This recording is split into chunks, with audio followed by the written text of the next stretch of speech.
Welcome to Card Corner. These are the cards, that's the corner.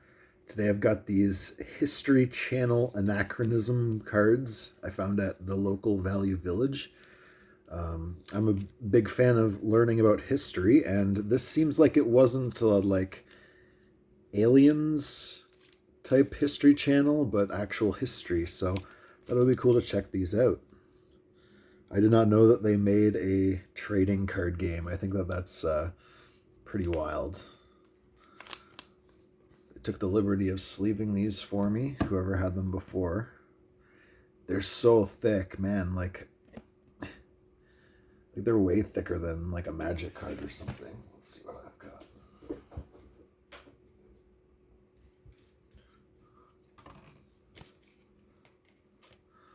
So here's my Wayne Gretzky. We'll take him out just to compare.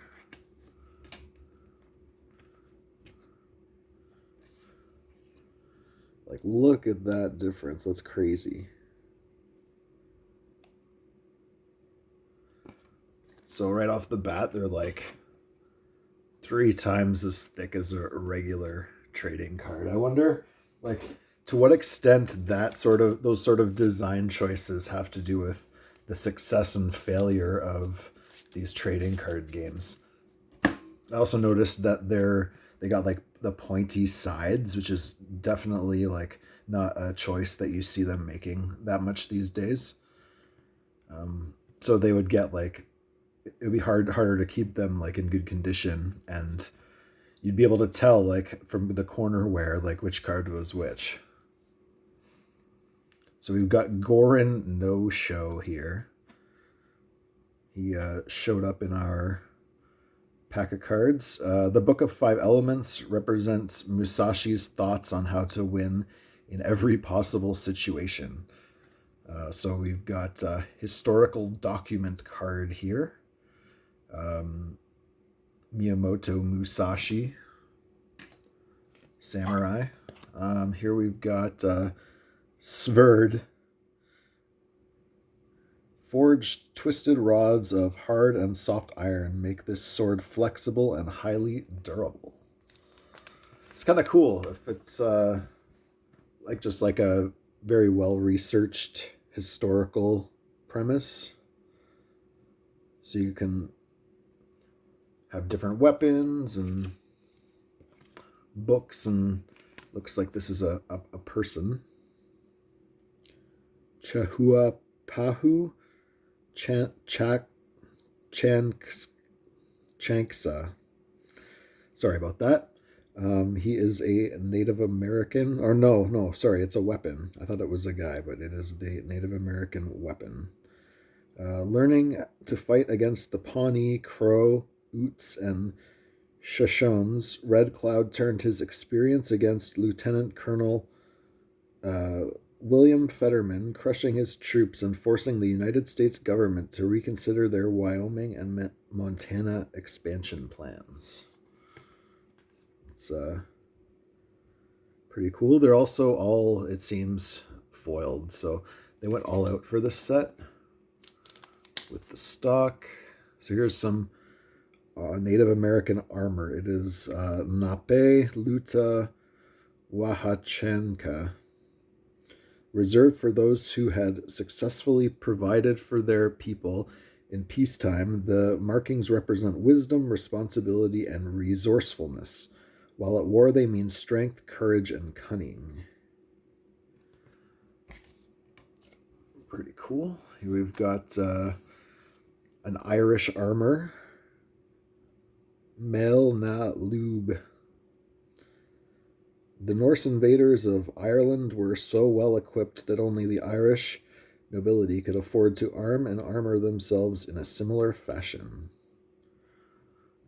I like the they got like the extra motif here. It looks like it's different based on which faction you are.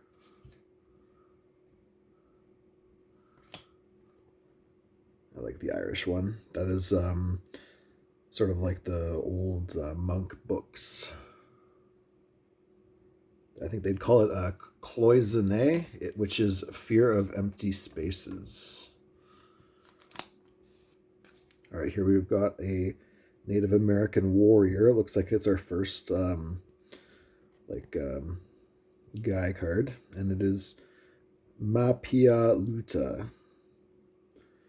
Red Cloud orchestrated the most successful war against the United States ever fought by a Native American nation, forcing the signing of the Fort Laramie Treaty, which granted lands and rights to the Lakota people along the Bozeman Trail and into the Black Hills.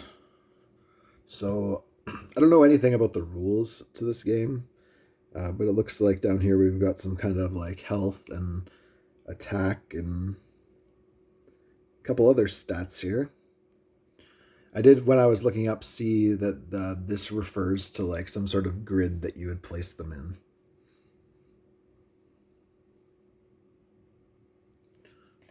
All right, next we've got Y. It is a Native American inspiration card. So that it looks like they're like incorporating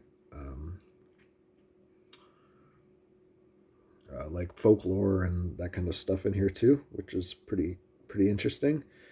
Above all realms, above the world, Y smiles on bravery and honesty, protecting respectful braves in battle. All right, next we've got Rindy, which is Russian special ally card.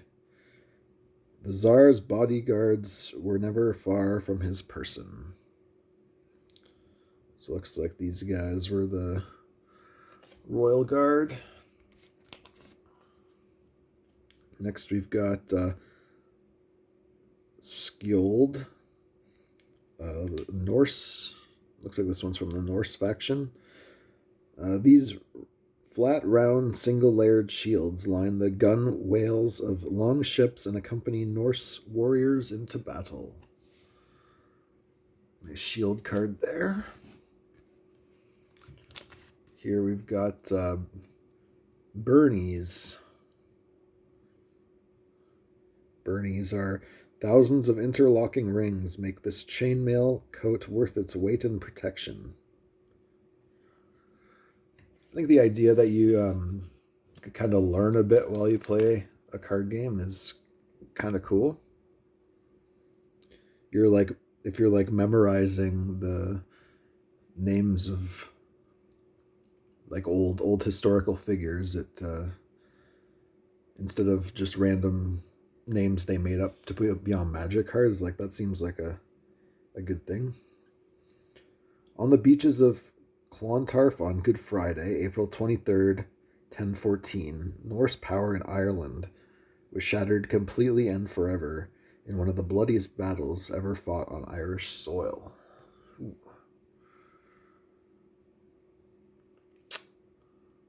All right, cool. It's a card about some battle. Right now I've been playing a lot of this game, Crusader Kings 3, and I started off in Ireland, so it's relevant to that.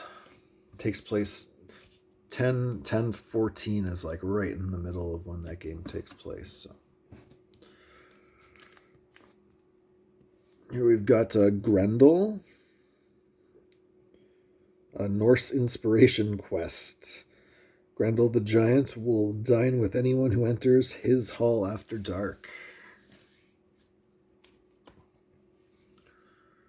Here is Kolontar, which looks like that's Russian armor.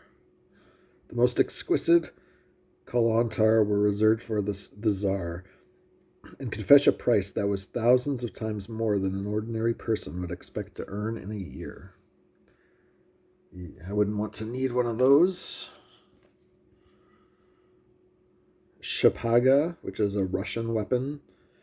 Among the changes that Peter brought to the army was the replacement of old, out-of-date swords with the Shpaga, a heavier sword more suited to the battlefields of the time. Some military reform. Here we have the Boken, which is a Japanese weapon sword. Victory with a wooden sword demonstrates superior confidence and domination over bladed opponents. Yeah, the wooden sword. All right, cool. Here we've got the Peter the Great. This is the card that sort of stuck out to me as cool and made me want to buy it, because just having like a card of a historical figure like this seems kind of unusual. We've opened some of the like American history cards, but never any Russian historical figures. A giant of a man with boundless energy and ambition, Peter the Great transformed Russia from a backwards nation into one of the foremost European military powers in less than 30 years. All right, so we got our Peter the Great there. And Ethanchan the Wapaha. Nailed it. Only those few who had proven themselves time and again in both war and peace could wear the chieftain's headdress. All right, we got a few more. We got the kimono. It is armor, apparently. The nearly weightless kimono robe allows swift movement and is a great place to conceal weapons. Here we've got Vozvesheny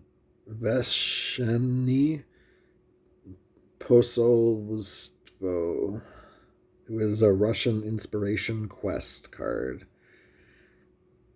Disguising himself as a common worker, Peter traveled around Europe incognito in order to lure the greatest minds in Europe back to Russia.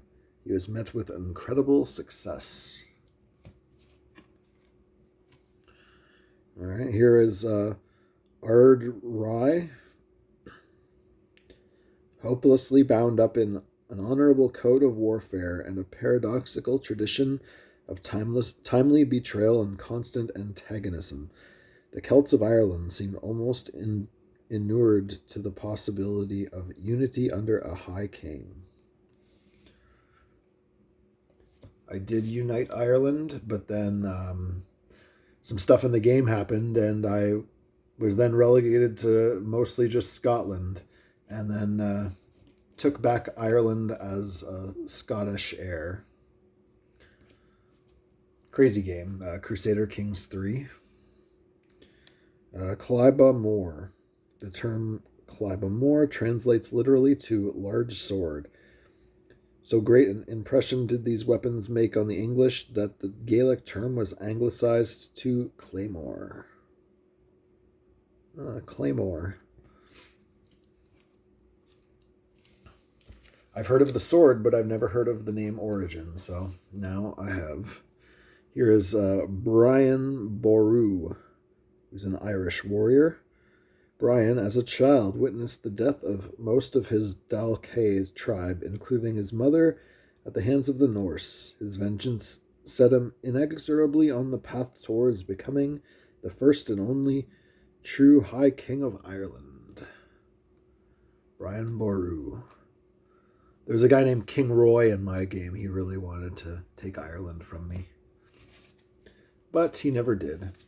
Anyway, this is the History Channel Anachronism card. Let me know if you've ever played this game.